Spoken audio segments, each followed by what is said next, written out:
Welcome to Career Tools. This week, interviewing your future boss. The questions this cast answers are, how do I interview my potential new boss? What questions should I ask my potential future boss? And what should I be thinking about during the interview of my potential new boss? Folks, if you don't know it, if you're listening and you don't get any emails from us, you don't get notified about things that are coming out and so on, you're probably just a listener. And that's great. As long as we're going to be here, there'll always be a place for you to listen and for us not to know you. It would be helpful to us, and hopefully you'll reciprocate because we've been helpful to you. It would be helpful for us if you'd become a member. It's free.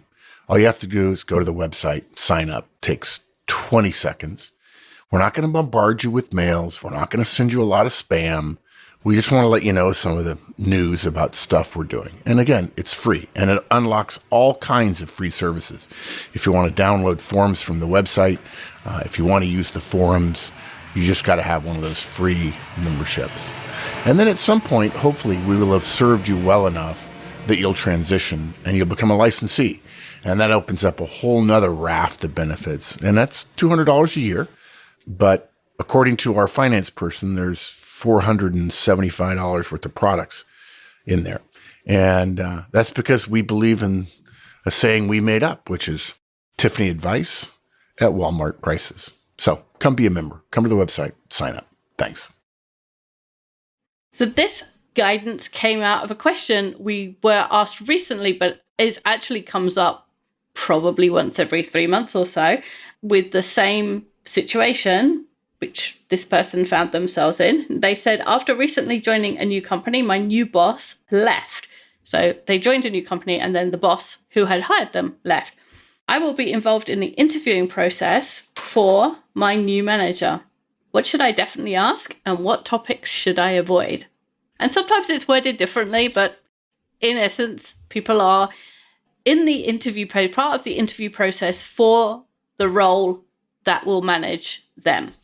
And in some organizations, it's common for directs to be asked to interview their potential future bosses. But it's often asked of inexperienced directs who wouldn't normally be hiring, who wouldn't normally be interviewing, and probably have only been through the interview process as the interviewee. And they're nervous about what they're supposed to do, what they can say, what they can't say. And so in this guidance, we're going to tell you. Yeah. And Wendy, I mean, correct me if I'm wrong, but I get the sense that this is kind of a trend, right? Like this was much less common, 20 years ago. And it's kind of become, what is the phrase? Like avant-garde or like it's like trendy. It's a trendy thing, right? And so it's trending in that direction. Yes. So if you're reading the show notes for this, or you're listening to this cast and you're thinking, well, if you're reading the show notes, you wouldn't hear my voice. But if you're listening to this cast and you're thinking, I don't necessarily think that I could find myself in this situation, you might be wrong. Yes. I mean, it might be something that your organization adopts in the near term. So our outline for today is prepare and conduct an effective interview. Follow the process. Use the interview creation tool. What everyone misses, this is the first meeting with your new boss, and make the decision. I originally wrote this cast and I had a different beginning, and Mark said, no, you've got it wrong. You have to tell them at the beginning that they're actually conducting an interview. And I was like, oh yeah. So the first piece is prepare and conduct an effective interview. Because the situation that the listener found themselves in isn't uncommon. And there's like a bunch of reasons that companies give for using this strategy to get buy-in from the team that person is going to manage. And that always, if the team's bought in, then it makes it easier for the manager when they are hired. Sometimes it's to give inexperienced interviewers the opportunity to practice in a kind of low stakes way. Sometimes it's giving the interviewee, the candidate, the opportunity to meet some of the people who might be in their team and find out what they're like. Sometimes it's a demonstration of the company's values of inclusivity and respect and those kind of words that companies are fond of. So there's all sorts of reasons, and what we want you to do is not worry about what the reasons are to some extent, and just think, this is an interview and I am going to conduct a professional interview. You have to assume that whatever you do is part of the process that's going to be valued, that the output of what you do in the interview is valuable to the process. Yeah, assume your voice is legitimate, right? Is that will be listened to. And that may or may not be the case, but that's out of your control. Exactly. So do what is within your control, which is being effective and being a professional. Yeah, you've pretty figured out from the people around you whether or not you're going to be able to sway the other interviewers. You know, if there's 3 other interviewers and they're your boss's peers, then, you know, probably your voice against them, you're not going to sway them. That doesn't mean that they're not wanting to hear from someone who might work for this person. Oh, I feel like I could work for that person. And there's some other reasons for doing a proper interview, a thorough and professional interview, like you'll have a really good idea of the strengths and weaknesses of this future boss. You have an opportunity to impress that boss, which we're going to talk about in a minute. And you have a chance to practice interviewing, which is, again, something that most people don't get enough practice at, even if they are at the level where they're hiring people. Exactly. And sometimes people will think, I don't have a good enough handle on what my boss's job entails, right? I only see what I see.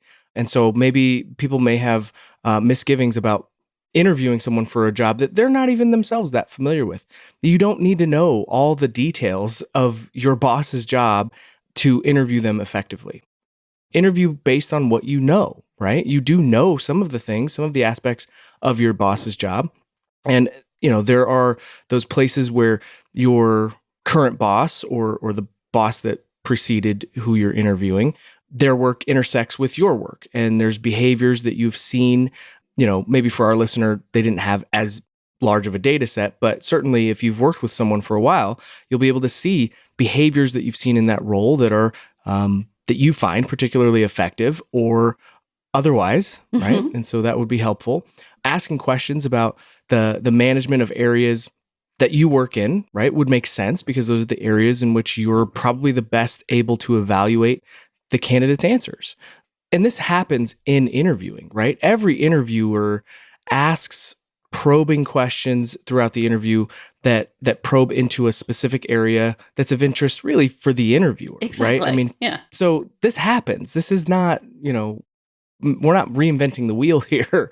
And so that also sometimes leaves out areas in which you're not interested in and areas you wouldn't know much about, which is completely fine. Yeah. If you're interviewing for a technical role, for example, and you're not technical, we tell you don't ask technical questions because you can't judge the answers. You know, talk about the other thing or ask questions about the other things that make up that role. So this is no different. Yeah. Next up, follow the process. So if there is a hiring or interviewing process in your company, follow that. And if not, use the interview creation tool, which we're going to talk about in a second. So some companies have a robust interviewing system, including, you know, reviewing requirements for the role and analyzing the applicant's resume and phone screens and multiple but single interviewer. So serially multiple interviews with standard questions and a meeting at the end to discuss whether or not the team of interviewers wants to hire or not hire that person. And in that case, you'll know exactly what to do because the company will have a procedure and you'll be following it. And there's no questions that you need to ask. Just, I was going to say, do as you're told. But essentially, that's my high D way of saying, do as you're told. Right, exactly. And if, as Wendy laid out all of those steps in an effective interviewing process, you may have noticed that your company doesn't have each of those things, or maybe none of those things. And that's okay. In our experience, it's safe to say that your organization probably doesn't have all of those steps. Most organizations that, you know, we work with or that we hear about, very few companies have a robust hiring process. A lot of companies are actually I find it's ironic that they're always in a transition in their hiring process, right? Well, this is the new step. We're taking out this step, and every step or every process is a little different, which is by definition not a process. Yeah. So the company may have parts of it. It may be more loosely structured. There may be no structure at all. And so if that's the case, just know that whatever process is in place, follow it and know that you may have to consult other resources. Supplements and things. Supplement. And it's entirely possible and quite usual, in fact, that the process is just a series of steps that people tend to follow. A sort of historical, it reminds me of, I don't know if it's apocryphal, there's a thing about, I think, a university where they had a square of grass and they were trying to decide where to put the paths, and they decided not to put the paths down and just see where people walked. And after a week, they've worn the grass out, and that's where they put the paths, which is straight across the middle, of course, because people take that shortest route. But in your company, there's probably a path that has been trodden by the people before you. And if that exists, follow that, even if it's not called the process or it's not written down anywhere. This is not the time to push back or to suggest that everybody does something entirely different. Yeah. If you've been invited to this interview process, it's really unlikely that it's the right moment to tell them this is a really rubbish process and we should do it differently. Yeah, well said. So the next point here is use the interview creation tool. If you don't have a process, use our interview creation tool. You have access to it as long as you have a Manager Tools license. It asks you 64 questions about what's important in the role and then produces a 10-page interview that's tailored for that role with a script to begin the interview. I constantly find myself raving about the interview creation tool. I think it's vastly underutilized. I've used it in my career. I love it. I've shared it with other people. They've started using it. It is so helpful.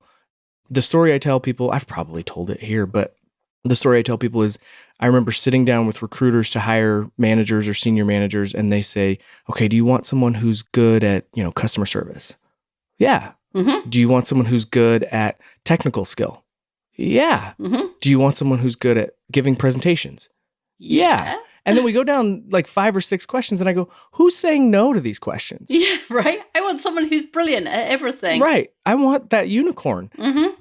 But the problem is that then they write these job descriptions or these the job ads, and they're just that so person doesn't exist. vague, and that person doesn't exist. And the interview creation tool forces you to say, this skill is less important than this skill. And that is incredibly valuable and makes for a better interview, for sure. Definitely. And it makes it slightly frustrating, people tell us, but it's worth it. Absolutely. Yeah. Sometimes, it's things that are easy, things that are hard are worthwhile, right? The other thing I like about the interview creation tool is when you get the interview guide, you get the actual questions, it actually tells you also what to look for in the answers, right? What's a strong answer? What's a weak answer? And so even if you are brand new to interviewing, which is very likely if you find yourself in this situation, you have what you need. You have everything right in front of you and you have space to take notes, right? Yeah. It's like we did all of the work. Yeah, all of the work it's there for you. Yeah. Yep. Yeah. You could also use the ICT if there's a process, but nobody tells you what the questions are for the interview, or there's or there's questions, but nobody tells you what to look for. You could use the ICT as a supplement. Absolutely. Our next point is what everyone misses. Mm-hmm. This is the first meeting with your new boss. So this is the really important part, and it goes over everybody's head. Everybody's worrying about whether or not they should say hire or no hire, or what questions should I ask, and what topics should I avoid, and none of that. It does matter. We say all the time, the most important thing in your career is your relationship with your boss. Exactly. And you should look at this as the jumping off point for hopefully a great relationship with your new boss. Exactly. So let's just put to bed some of the worries that you might be thinking about. So you might be worrying about asking the right questions, and we've just solved that with the ICT. Mm-hmm. You might worry about effectively assessing the candidate when you've not been in that role, or you don't feel like you understand the role completely. And again, we've just solved that for you, because the interview for what you know of your boss's role, use the interview creation tool, and it will tell you what to look for.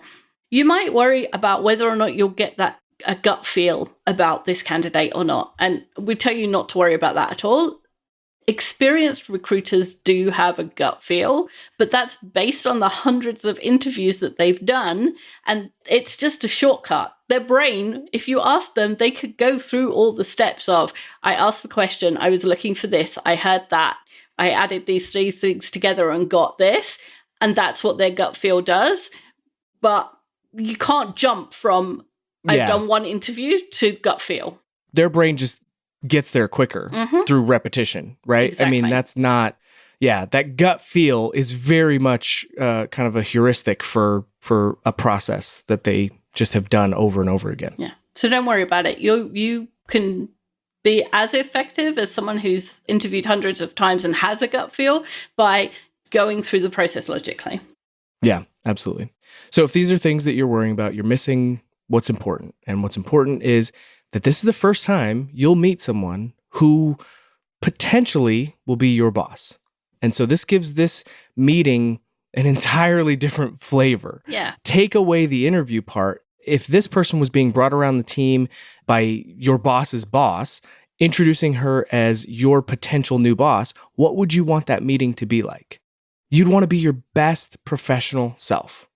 And that's not just about them impressing you, right? You also want to impress her, right? You want to impress upon them that this is your opportunity to make an impression and, show them how you can demonstrate professionalism and, begin to build this relationship. A small little thing that I would just add here is, I've done tons of interviews, and I can't think of a single time where I have interviewed someone with my boss, where my boss has been able to observe me interviewing someone. Right. And I consider that, I consider myself pretty good. I've learned from the best here at Manager Tools. So I consider that to be a skill that my boss has never seen. My bosses in my career have never seen. They'll never see it, right? Because that's just not part of most processes. You interview and then you potentially move them to your boss to, interview. But what a great opportunity to say, hey, this is how I interview. Yeah. This thing that I could get away with doing really badly because no one's ever going to see me do it. I'm still going to do it well. That's a message.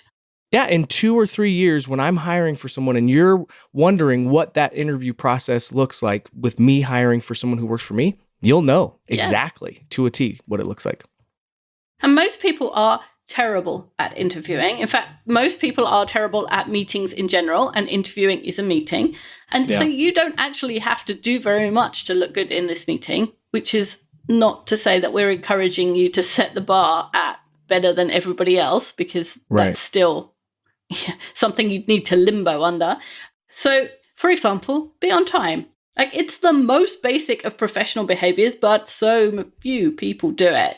Yeah. And being on time also allows you to discover whether or not your boss was on time, your potential new boss. And that tells you something about their perception of time. Some people have a very exact perception of time and 10 o'clock is 10 o'clock is 10 o'clock. Other people are more loose about it. And, why not find that out before that person even starts as your boss? So if you're one of those people who's really loose about it, and you discover that this potential new boss looks at their watch as you walk into reception to check that it's actually 1 minute to 10, you know something about the way your work life is going to go if this person is hired.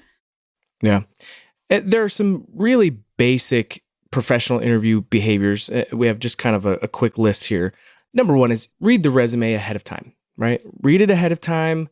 Don't read it in front of them. When you sit down in front of them. Have a question list, right? Use the ICT, use your company's interview guides if they have them, but have a question list. Don't try to wing it. No, make up questions as you go. Oh, Don't make up questions as you go. Have a firm handshake. Shake hands firmly. Make eye contact. Smile. You may be thinking, well, I'm not naturally a smiler. Yeah, and you can smile. And this is an area where this would be a good idea to do so.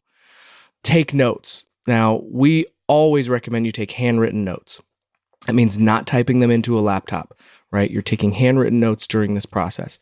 You can use an Apple Pencil and an iPad or something similar. Typing with a keyboard, that's the thing I like to say your hand is making the shape of letters. I think I got that from Sarah. Yeah, that was good. Ask follow-up questions.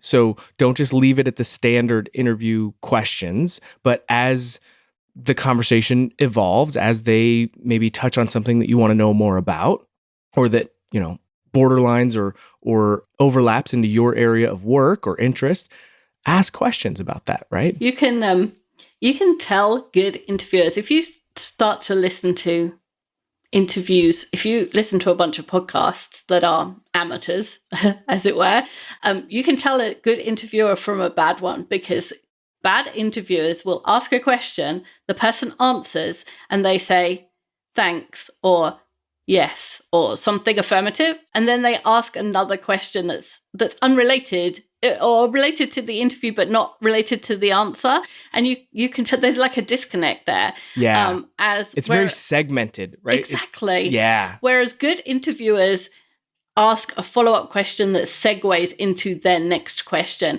and if you pay attention, you can hear that, and once you can hear it, you can do it too in interviews. Yes, absolutely.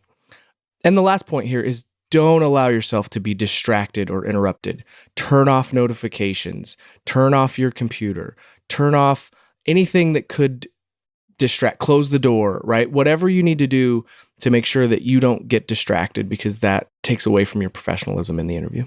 And you need to be concentrating. You are listening to someone, writing down what they're saying, trying to look at their body language and their tone of voice and all of those things. It's going to take a lot out of your brain. And so having the minimum number of other things to think about is a good thing. Absolutely. And in the interview, you want to help the interviewee shine. And that means help them answer the questions when they get stuck. So if you've asked tell me about a time when you were working on a project that got behind and how you solved that problem. And they look at you like, I have no answer for this question. My mind just went entirely blank. You can help them by prompting them like, or maybe you had a project, it wasn't behind time, but it was over budget. Or maybe in your role, you probably do projects around process improvement. Is there one of those? Helping somebody answer a question is you don't lose anything as an interviewer. Most people, it's just nerves that makes their mind go blank. It's not that they don't have an answer. It's not that they can't do that skill. It's not that they don't have that experience. It's just that it won't come to mind for them. And so if you give them another couple of seconds by giving them a prompt or letting them say something, or even saying, don't worry, take your time, that loosens them up enough for them to answer the question.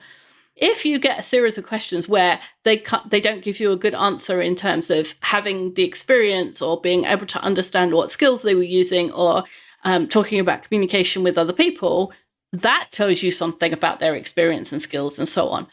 But helping them answer the question because they've got that deer in the headlights look, that you're not losing anything. No, and I would even expand on that a little bit, Wendy, to say that good interview questions are very specific. And you'll notice if you use the interview creation tool, we ask very specific targeted questions because we're looking for specific behaviors.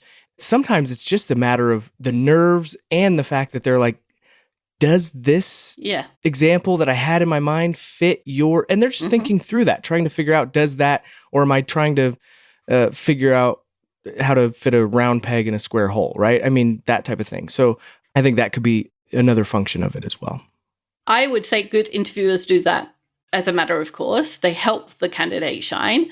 But the good thing about it is that if that person is hired and becomes your boss, they're going to remember that you were the person that helped them, and you weren't the person who shone a light on them and, made it like an interrogation. Yeah. You were the person who made interviewing easy. Right. You didn't just stare at them and go, I'm waiting. Yeah, exactly. I mean, yeah. Hey, folks, this podcast is coming out on 10 March, a Thursday, which is when Career Tools always comes out. And next Thursday, we'll be having a pretty big announcement. We're launching a new product. It'll be available for sale next Thursday. I'm not going to tell you what it is. Some of you can probably guess. We hope to overturn an industry that we are a part of and don't really like. And so we've built our own product and going to price it so that it's pretty hard to resist. So tune in next Thursday as we launch our new product. We'll talk to you then. Our last point here, well, I guess it's not our last point, but in our outline is make the decision. The Manager Tools interview results capture meeting is the capstone of the interview process. We tell hiring managers to get all the interviews together, all the interviewers together, and have them report on the interview. The report has two parts. The first and paramount thing is they've got to say hire or don't hire. Right? They have to make a decision. We do this because the hiring manager doesn't get to walk the fence. Mm-hmm. They have to make a decision. And so every interviewer shouldn't get to walk the fence. They have to make a decision. And then provide supporting examples from the interview for this decision. There are many advantages to this meeting and reporting structure, but two are particularly relevant to you. First is, like I said, it forces a decision. Too many interviewers leave interviews and say, oh yeah, he was nice, or I liked her, or I got a good feeling. Yeah. I could work for him. Right, exactly. Yet they either can't or they don't want to make that decision, hire or don't hire. And it goes back to knowing that hiring manager has to make that decision is just you understanding your role in the process, which is crucial. And knowing that you're going to have to make that decision changes what you ask in the interview and what you listen for. Absolutely. It stops it being a chat and, I'll just listen to their stories, and actually makes you listen for particular things that you think are essential in that role. Yeah. And those things being actual behaviors, yes. Right? Yeah. And so that's the second part. The second part is it forces you to evaluate candidates' actual behaviors instead of developing your kind of feel or your sense of them as a candidate. And this is where, Wendy talked about experienced interviewers do get a feel. I mean, it's based on tons and tons of data and experiential experiences. So yes, it forces you to look at and listen for particular behaviors. So the best way to say it is, if you haven't had those years of experience, take good notes, evaluate the answers that you've got, then come to the conclusion. Don't develop the conclusion and then as you're listening. Don't try and evaluate while you're interviewing. All you're doing is asking questions and writing down the answers. Then you evaluate, because they're different skills and you can't do that many things in an interview. Once you've evaluated, then you draw a conclusion. Right. Because doing it the other way around, you can find the examples to support the conclusion you want to make. Everybody can do that. But that's not the way to go in. That's how you make the wrong hire. And the wrong hire is miserable. Yeah. You don't get a good first impression and then just try to confirm that first impression, or get a bad first impression and try to confirm that bad first impression. Yeah. Well said. So unless you work at a Manager Tools workplace, and it's unlikely there will be an interview results capture meeting. And despite that, we recommend that you go through the process and use this format to make your recommendation, whether you're emailing the hiring manager or giving them a verbal report, because the format forces you to do things which are helpful to the decision. It's still a useful exercise to go through. You're practicing the skills of making a decision and supporting it with evidence. And that's a skill that few people have. And the other thing is, you're probably sending a report or giving a verbal report to your boss's boss. And doing so in an organized and focused manner cannot be a bad thing in terms of impressing them. Absolutely. So what will this report look like or contain? Well, like we said, first, you give a recommendation. Hire or no hire, right? We hire this person or we don't hire this person. And then you give your supporting information or your input, feedback, whatever you want to call it, in 3 or potentially 4 parts. Those parts are interpersonal, cultural, skills, and then that 4th part could be technical, but you only provide technical input if you're qualified to share it. So if you're interviewing a project manager for an IT organization and you're the marketing person, right? You're not going to give feedback on technical skills because you're not a project manager, or you know that's not your it's not something wheelhouse. you understand. Yeah, exactly. Yeah, exactly. So for each of the 3 or 4 areas, you use the what and why format. So for interpersonal, how well did they interact with you and why do you say that? For cultural, how well do you think they fit with the firm, with the organization, and why do you say that? For skills, what you saw in the behavioral interview questions, including the communication of the answers, and why do you say that? And then if you are answering or you are giving feedback on technical, this is the 4th and really only applies to things that you feel like you can add value to. And then why do you say that? And the why you say that forces you to find a specific answer or behavior from the interview that shows competence in that area. That's another thing. You cannot assume that people have certain things that they haven't demonstrated in the interview. Oh, absolutely. It's about the interview. That's what that matters. That forces you to look for those things while you're interviewing. Now, about the hire, no hire decision, if you're going to say no, you're going to have some bravery. In fact, if you're going to say no or yes, you're going to have some bravery, especially if you don't know what everybody else is going to say. You know, it's always good to go last because then you know what everybody else said, right? But to make that decision, you're going to have to know that you went through this process, that you have the support for the decision that you're making, because potentially this person could be your next boss and you could have said, no, don't hire them. Yep. And there's some bravery. Yeah. Well, I think it's one of Horstman's laws, right? There are no secrets. There are no secrets. And so they're going to find out. So there's a chance they find out. And you're going to have to be able to say, maybe not to them, they may never bring it up, but at least to yourself, I had a good, valid reason for saying no. And just be able to put your head on your pillow at night. Exactly. So sometimes directs go into these meetings thinking there's some zinger question that they're supposed to know that will prove that this person's the best or the worst candidate. And hiring is much more mundane than that. Most candidates are 80% of the way there because otherwise you wouldn't be interviewing them.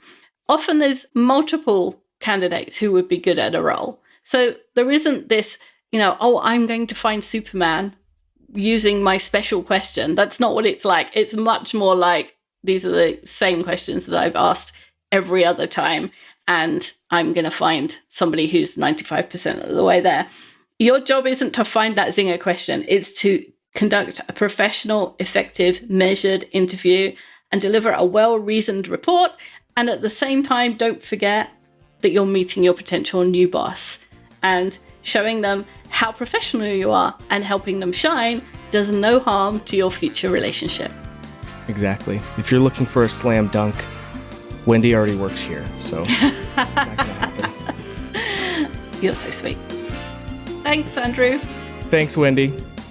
That's all for this week. We'll be back next week with a new topic. Bye, everyone. Bye, everyone.